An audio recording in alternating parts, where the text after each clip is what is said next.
Ame me shwal ke je Rebecca sep tege miteke runi jandang jok wide jok alojen enye Uganda mishiwe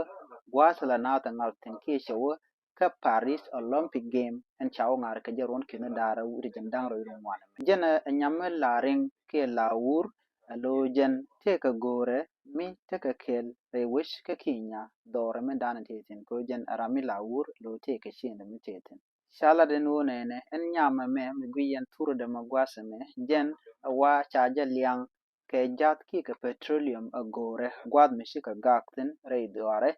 angude akan jenin na ke jen ramadan la gore en nyama shwal ke Rebecca sheptege jen chaja kon liang ke nyam ke jat ke shu gore je ke kibit ke shu nyama shu je dop shala den wo point ke liu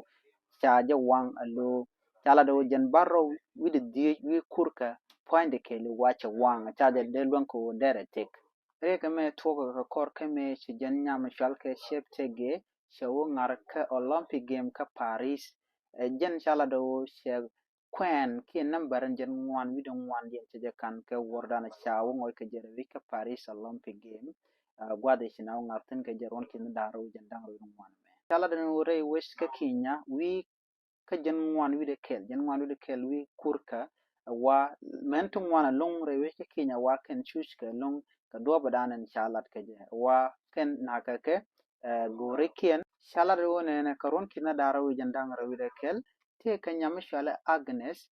Trop jen nyam laring ba ka jeron kin dara jandang rewe kel mo wa ka jeron edana e shi wa chwa je no ba chaje yat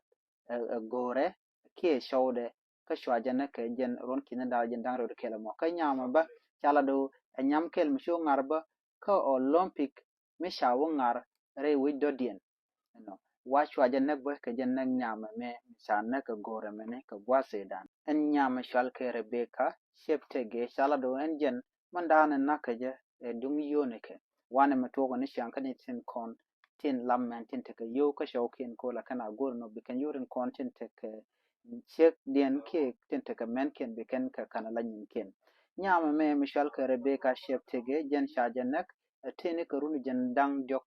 wide jok re wike kinya jen enye Uganda ka gwaz dana na gitin na ka je ka kinya jaram dana la gore